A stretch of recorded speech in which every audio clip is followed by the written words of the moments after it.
Hey, Sonny here, and enstars decided to change their UI again. As you may already know, enstars recently celebrated its 10th anniversary, which is a pretty huge milestone for a game like this. And along with that milestone came yet another big update. If you haven't seen my video on the other big update, I recommend checking that one out, as I was experiencing quite the sense of deja vu when they first started making all of these announcements. The upcoming big change was first teased on Twitter, with the official enstars account dropping this teaser video, which seemed to imply that the game's title was going to be changing. Honestly, when I saw this, I immediately thought that they were going to be adding a third exclamation point. That wasn't the case though, as it was later revealed in the usual monthly livestream that the new title was going to be Ensemble Stars! Bright Me Up! So technically they've jumped right to 4 exclamation points instead of 3. Along with this, they also showed off this new location and this weird Super Sentai-esque transformation thing. And then finally, they announced that the enstars app itself would also be transforming by receiving a full interface overhaul for the anniversary. The next stream was dedicated to the 10th anniversary itself and revealed a whole lot more about this big update, and we got our first glimpse of this new UI. My first impression was that it was very green. They also showed this new build an outfit gacha thing, which I honestly have no interest in. I felt like a grandma while I was watching this stream. From what I gather, the Megasphere Megaphone stuff all ties in with the new chapter of the main story, but I haven't read the main story since this guy showed up, and I don't like this guy either, so I don't really have anything to say on that front. Honestly, the highlight of this stream for me were the Omanjus in the Trickstar MV. Now that is peak. Anyways, 2 days later, on the 28th of April, enstars celebrated its 10th anniversary! Woo! Could we access the game on this monumental day? No! A few days prior, on the 25th of April, Happy Ellie gave us the heads up that the game would be going into maintenance at midday on the 27th, and that this maintenance was planned to end midday on the 28th, so it was only supposed to be a day's, 24 hours worth of maintenance. However, this was clearly a bit too optimistic on their part, as the maintenance was unsurprisingly extended to the 29th, meaning that Ensemble Stars was left unplayable for the entire duration of its anniversary. I get that the maintenance extension was unplanned, but couldn't they have just chosen an earlier day to implement this? And that way they could allow time for some extended maintenance without interrupting the game's literal 10th anniversary? It's the equivalent to having a birthday party outside the restaurant. They even had to cut Nazuna's birthday event short to accommodate for this maintenance. And then later, some of the extra maintenance interrupted Makoto's birthday. And then once the game opened up on the 29th of April, it was still plagued with an overwhelming amount of bugs. Even I experienced one where the song kept playing after I hit pause, and I had to wait for the song to play out until I could actually continue the beat map. But then there was no sound, so I was just sitting there awkwardly playing the song with no background music. I also experienced the bug that many others were having, where hitting yes actually meant no, and then hitting no meant yes. Happy Ellie tried their best to remedy the bugs with more maintenance and another version update, but as of recording, the game is still pretty laggy and unstable. So you may be wondering, what is the new UI even like? Well, here's a short montage of my first time playing the new update. The font is different. There's furigana over his name. Megasphere. It's so ugly. It's so ugly! So laggy. What is this? They're like Nintendo DS cartridges. Wow. Oh. He looks awful. I'm so sorry, Mika. How do I play the game? I had Ruby on my screen, I guess. Oh! The color changed. My notes aren't blue anymore. They're like a weird muted green. I think it crashed. Your iPad just died. That's so weird! I was wondering where the dia and the... But why? But why? How do I get to the gacha? You don't. This? It says tutorial 5-star oh, it's different. I think the game just crashed. Oh! Maybe it's on the... I'm so overwhelmed. Yeah, I can't say I'm a fan of the new look of the game. And I'm not alone in this either, as the response I've seen to the new UI has been pretty negative overall. Those of you who voted on my community poll don't seem too keen on the new look either. The new UI is a massive departure from the previous look of the game, ditching the muted blue color scheme for a bright and saturated green one. All of the corners are rounded, even the new font is rounded, and all of the menu icons have bouncy and eye-catching visuals to represent them. There's also the new megaphone menu, which stacks on top of everything else, so you can achieve screens like this that just have so much going on. There are also some positive changes that came with this update, like the card leveling system being way more streamlined now, and the team building page is a massive improvement. And I also really enjoy the addition of the solo live feature. I've seen people compare this new UI to the old original look of the game back in the single exclamation point era. And while I can see the similarities, I still don't think this new look is as cohesive overall, and that's why I've decided to look back on every UI OnStars has had in its 10 years of operation. So let's jump in that time machine and travel all the way back to April 28th, 2015. Now, to keep this video from getting too long and tedious, I'll only be comparing a couple of the main screens from each UI. I will also only be looking at the Japanese version of the game. Massive shout out to these channels for preserving some of this ancient OnStars footage, by the way. As we can see, the first iteration of the home screen was very straightforward. One idle, a huge banner and produce button, easily identifiable icons along the bottom, and your player rank, stamina, and dia all displayed along the top of the screen. Another main difference with this UI is the way the gacha page looked, which, looking at it now, is extremely dated. The gacha pull animation was also very simple and had minimal variation. Like the pen lights inside the hall would change, but the doors outside would be white regardless of what you pulled. This UI wasn't actually the earliest though, as when I was digging around for footage, I stumbled upon this Dengeki Online article where they interviewed a few of the OnStars staff members to hype up the upcoming release, which means that I can only assume that the screenshots included here are from some early access build of the game, and putting them side by side with the final release, I think the changes they went with were a much better choice. I have one single screenshot from this first era of OnStars, but I didn't get to experience it for too long as the first ever big update was right around the corner. As OnStars was prepping to celebrate its 3rd anniversary, they revealed that the game would be undergoing a large update as it entered version 2.0. You would have the ability to add 2 idols to your home screen, as well as take AR photos with them. The story tab and gacha pages received a revamp, and the management feature was added. This update was implemented on the 14th of May 2018, and then management was implemented a little later on the 1st of June. This new UI saw the addition of more campaign banners and the option to collapse the menu to see 2 idols on your home screen at once. Crazy technology.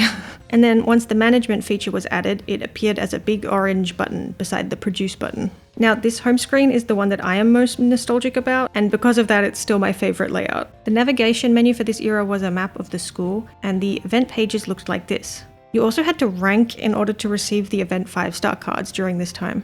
The gacha page looked way nicer than its previous iteration, and the new pull animation saw the addition of the door windows changing color depending on the rarity of the card you pulled. By the way, back during this era, the event scout pulls contained only the rate up card. So if you pulled and those doors were rainbow, you knew right away that you'd pulled the card. So the joy of seeing that rainbow pop up in the windows was unparalleled. Music didn't exist yet, so the gameplay was basic style only, which looked like this and management looked like this. The UI for the single exclamation point era was very cohesive and fun, with bright colours and patterns on many of the menus. The main colours were this baby blue as well as yellow to accent things. This UI isn't perfect though, and does look a bit dated today. There was also no auto option for the gameplay whatsoever in these versions, which automatically gets points deducted from me. Like, not everyone can tap for hours on end, Happy Ellie. Did you want to give us carpal tunnel? Moving on to our next era of OnStars, we have the double exclamation point update. This update was first announced on the 11th of November 2018 and was initially set to release in the later half of 2019, but it ultimately got delayed and released on the 15th of March 2020. And that is when OnStars came to be the games that we know it as today, Basic and Music. As I mentioned earlier, I have a whole video going over what went down during this awkward period of time for the game. Anyways, once OnStars double exclamation point released, we were greeted with an entirely new user interface. Gone was the whimsy and patterns, and instead we were given a much more sleek and stylish looking layout. The main colours are this dark cobalt blue with pops of yellow here and there. 2 idols can be placed front and centre on your home screen, with the option to just display a card still as well. Rank, BP and dia are all visible in the top left of the screen, campaign banners are in the bottom left, and all of the quick navigation buttons are towards the right of the screen. I especially liked the hexagon shape of these buttons. Now, during periods when there were a lot of campaigns going on, this home screen could get quite busy. I remember, I think it was that Fine event. We had a crazy looking event page. There was just so much going on. But everything that you need is still easy to navigate to with the press of a button. The extended navigation menu was very simple in its presentation and easy to find where you wanted to go.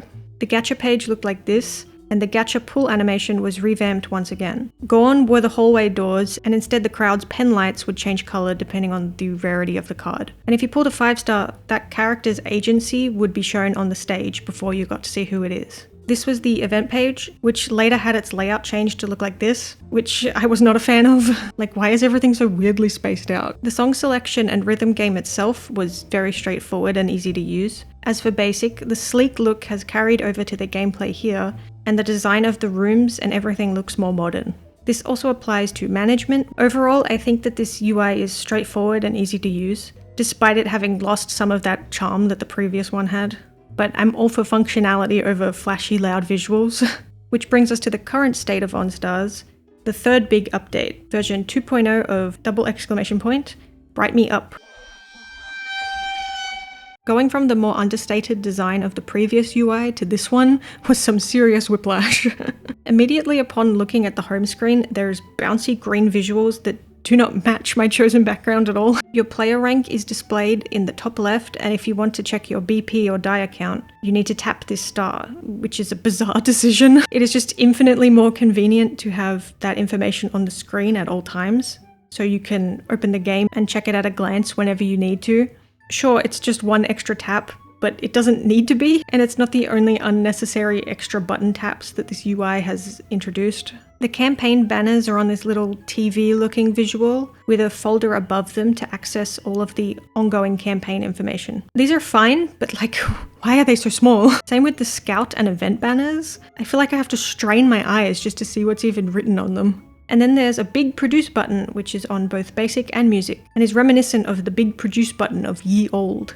Except that old produce button actually brought you straight to the produce courses. This one instead opens yet another menu. And while these icon visuals are fun, they are really busy and remind me of graphics you would see on kids' TV channels. But we're not done yet. We need to go even further beyond and open more menus, which can be achieved by pressing the megaphone button, which, as I mentioned earlier, stacks on top of everything else. By the way, you can use this megaphone menu to navigate to that new build an outfit feature. Unless you're playing on basic, in which case it just kind of shows nothing. Next is the additional navigation menu. Yes, there's still more menus.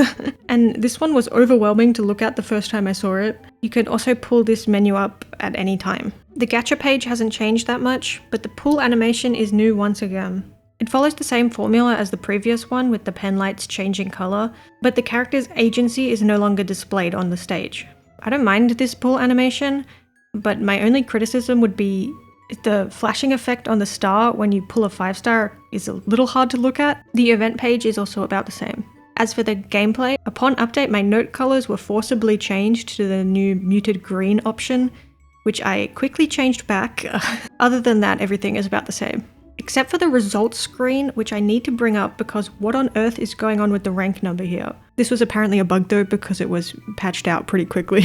And I just need to quickly complain again because why does the Japanese server still refuse to implement an auto live option? Every other server of the game has the option to do auto lives, and I just do not understand the logic of not adding it here.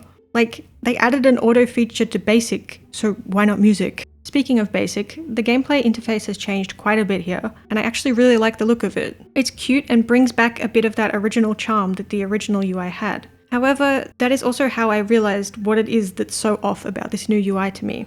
When we jumped from single exclamation point to the double exclamation point era, the UI changed entirely to the point that the game was unrecognizable when I opened it for the first time.